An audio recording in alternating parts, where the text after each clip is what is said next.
আসেন আসেন, ভালো ভালো ডাব খেয়ে যান, আসেন। এই পিচ্ছি, তোর এই ডাব ভালো হবে? আঙ্কেল, আজকে ডাবগুলো অনেক ভালো আর অনেক মিষ্টি। কি বলিস? তোর এই ডাব দেখে মনে হচ্ছে না তো যে এই ডাব মিষ্টি হবে। আঙ্কেল, আমার এই ডাব মিষ্টি গ্যারান্টি। মিষ্টি না হলে আপনাকে টাকা দিতে হবে না। আচ্ছা ঠিক আছে, এই ডাবটা কাইটা দে, বুঝিস কিন্তু মিষ্টি না হলে কিন্তু টাকা দিব না। আচ্ছা ঠিক আছে আঙ্কেল, এই নেন আঙ্কেল। এই নাও শিমলা, খেয়ে দেখো ডাবটা মিষ্টি কিনা। আচ্ছা ঠিক আছে। আরে আসলেই তো ডাবটা মিষ্টি। যাই হোক, চালাকি করে পিচিকে টাকাটা না দিয়েই চলে যাব। আরে কি ভাবতেছো বের বের করে? কি ডাব মিষ্টি? না মিরাজ, ডাব তো মিষ্টি না, একেবারেই পানসে। কিরে পিচ্ছি, শুনছস? তোর ডাব নাকি মিষ্টি না। বলছিলাম না মিষ্টি না হলে টাকা দিব না। কি বলে ডাব নাকি মিষ্টি না? ডাব তো অনেক মিষ্টি। ঠিক আছে তুই থাক।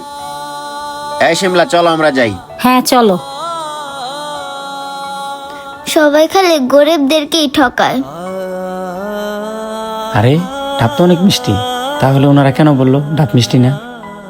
আচ্ছা, ডাবটা খেয়ে পিচ্ছিকে গিয়ে জিজ্ঞেস করি। আচ্ছা মামনি, জি আঙ্কেল। একটু আগে যে তোমার এখানে দুইটা লোক ডাব খেয়ে চলে গেল আর টাকাও দিল না, তুমি যে কিছু বললে না? আঙ্কেল, আমি ওনাদেরকে আগেই বলছি ডাব মিষ্টি না হলে টাকা দিতে হবে না। আর ওনারা যখন ডাব খেয়ে বলছে ডাব মিষ্টি না, তাই আমি আর কিছু বলি নাই। কিন্তু মামনি, আমিও তো একটা ডাব খেলাম, ডাব তো অনেক মিষ্টি ছিল। আমার মনে হয় কি মামনি, ওনারা তোমাকে মিথ্যা বলে ঠকায়ত হয়ে গেছে। আঙ্কেল, এরকম অনেক লোকই আছে যারা ডাব মিষ্টি না বলে টাকা না দিয়ে চলে যায়, আর আমিও তাদেরকে কিছু বলি না। আচ্ছা মামনি, এভাবে ডাব বিক্রি করলে তোমার কি লস হয় না? কি আর বলবো আঙ্কেল, আসলে গরিবের কষ্ট কেউ বুঝতে চায় না।